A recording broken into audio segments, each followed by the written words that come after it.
accurate bombing of carefully selected targets. That's a way they have in the RAF.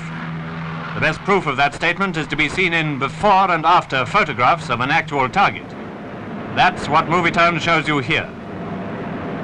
The Germans, being German, draw much of their industrial strength from factories in the occupied countries. Obviously, those factories must be put out of action just as if they were in Germany itself. Let's take one example, the Goodrich tire factory on the outskirts of Paris.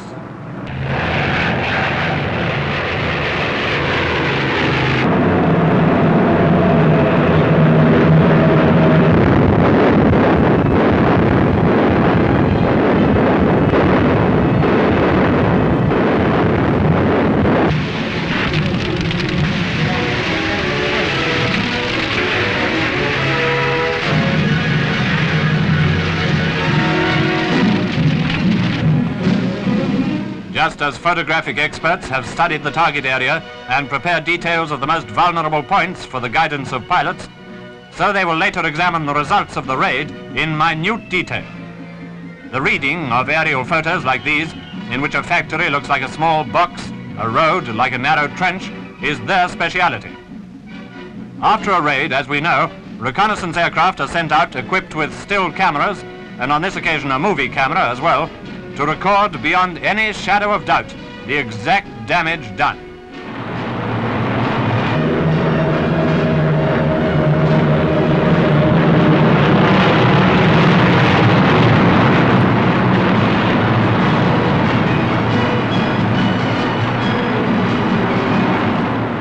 The best of a movie camera is the impression it gives us of being actually there, flying at high speed over the Channel and into France.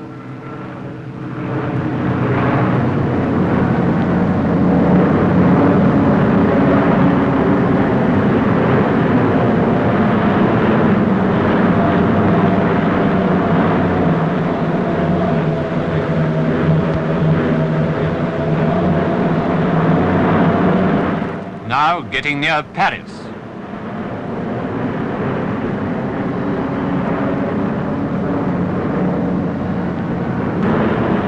Down there is the River Seine, flowing quietly through the capital of France. But in the outskirts of this once proud and independent city, there are factories compelled to work for the German war machine. And here's the vital spot, the concentrated target area.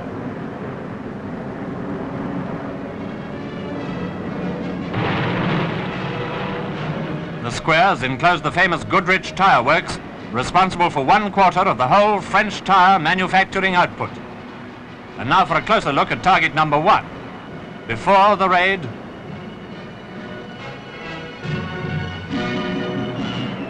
after. No doubt at all, is there? Most obvious among the scars are first a near miss, then 3 direct hits, all on big buildings, completely wrecked, not to mention the devastating effect of blast on nearby plant. Like another look, before and after. Now target number 2, another important building in the same works. Here's a close-up before the raid. Is the RAF accurate or isn't it?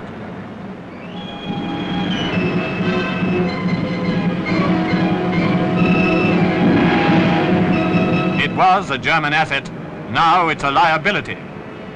Although for the purpose of this newsreel story, we've already shown you some of the results of the photographic reconnaissance, it's not quite as simple as all that.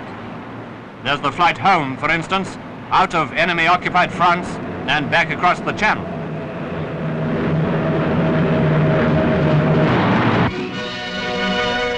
And there's the developing and printing of the exposed plates and film.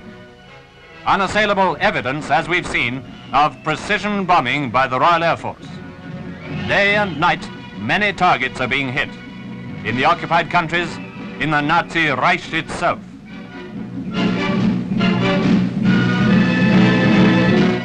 The evidence of the crushing effect of these blows accumulates. And just in case you'd like proof of the proof, here's film shot on the ground which has now reached this country. Pictures of the French factories when the party was over.